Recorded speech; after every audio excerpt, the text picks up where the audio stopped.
Cara, como que você faz? Aliás, eu tava refletindo, só de mudar de assunto, tava falando sobre equilíbrio.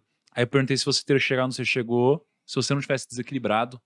E na minha vida eu tenho certeza que eu não teria chegado se eu não tivesse desequilibrado por um momento. Nossa, Tanto é nem que eu. hoje, por mais que eu trabalhe muito, eu acho que talvez em intensidade, eu trabalhe com menos intensidade que no passado, mas hoje eu trabalho com mais responsabilidade, é diferente. Faz sentido. Mas assim, eu acho que talvez o segredo não seja nem o desequilíbrio para um lado, nem para o outro, mas talvez nem esse equilíbrio também.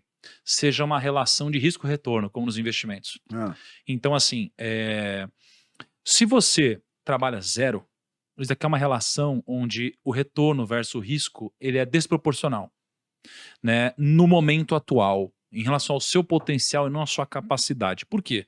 Porque se você trabalha zero, não tem como você sair do lugar. Então você só tem downside. Quando você só trabalha, você também está numa relação onde você não tem mais upside, porque, cara, você está abrindo mão da sua família, da sua saúde, de fato de tudo, 100%. Se você trabalha 5% a menos aqui, que seja, cara, você quase que não tomou downside perto do upside que você ganhou em ficar um tempo com a sua família que você não ficava nada. Então você ganha muito.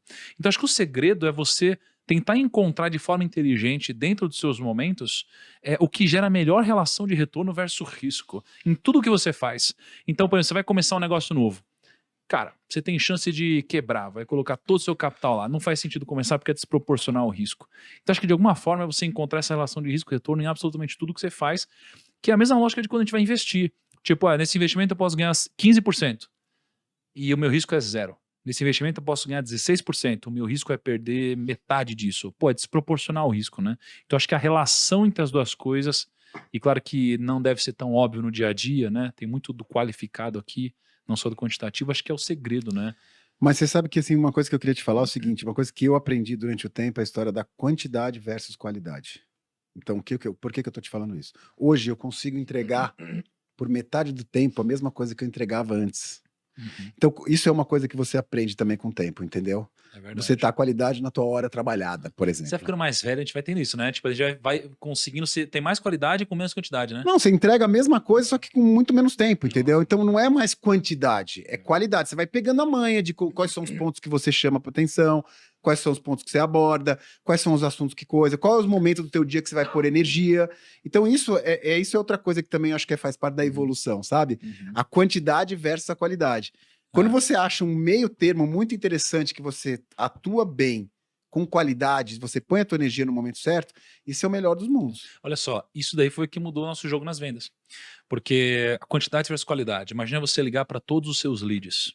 Agora imagina você ligar só para os seus leads Perfeito, qualificados, perfeito. né? Então imagina você passar o seu dia de uma forma produtiva, É isso de aí. fato negociando e vendendo, mesmo você tentando menos vezes, mas tendo um maior grau de atendimento aqui da sua base. Então a qualificação ela vai te ajudar, né?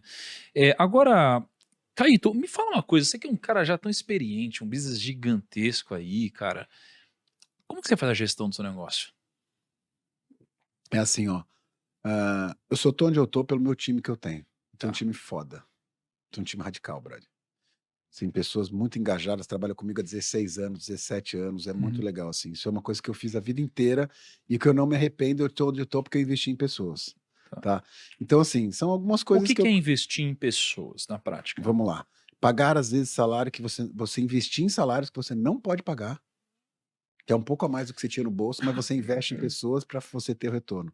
Isso eu tomei algumas decisões na minha vida, nos últimos 25 anos, que eu investi em pessoas muito legais, que o salário era mais do que eu podia pegar e me deu um retorno radical e mais do que isso. Pelo fato de eu ter feito uma faculdade de música, eu não tenho estudo.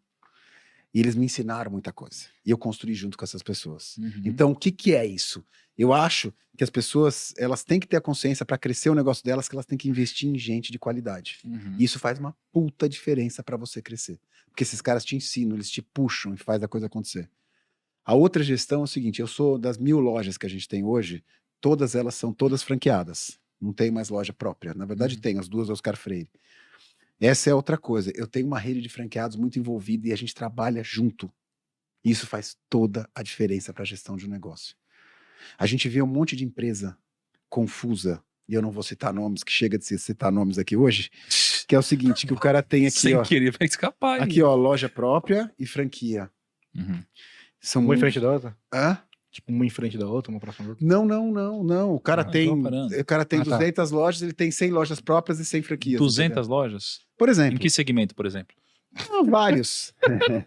Vários segmentos. Não, mas só nesse exemplo que a gente tá dando. Não, mas são de vários segmentos, entendeu? Bom, E isso é uma coisa que esse é um problema que você tem hoje no mercado, que você tem que se especializar no que você realmente faz esse trabalho bem feito.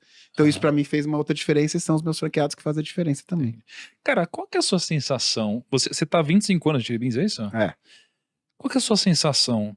Você já deve ter, obviamente, recebido processos, assim, sabe?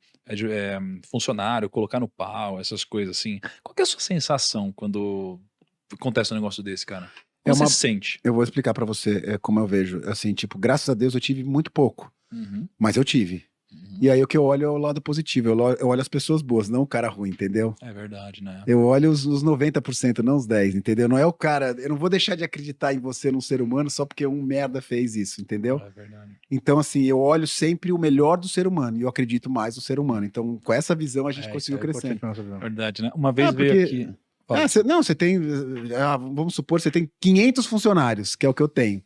Aí você, cara... Não é porque um colocou você no pau que os outros 499 são... Não, eu vou olhar para os 499. Então, valorizar as pessoas, isso faz toda a diferença. É massa, né? Porque você sempre tem duas opções, né? Tem várias, né? Mas você tem minimamente essas, né? Olhar pro lado ruim, Sim. olhar pro lado bom. Sim.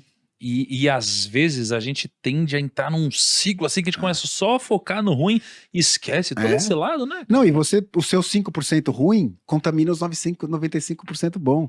Entendeu? Isso é um péssimo exemplo. Então, nunca tive? Claro que eu tive. Claro que eu tenho. Faz parte do jogo. Mas eu tenho muito mais coisa boa do que negativa. Então eu vou olhar coisa boa. Simples como isso. Cara, e qual que é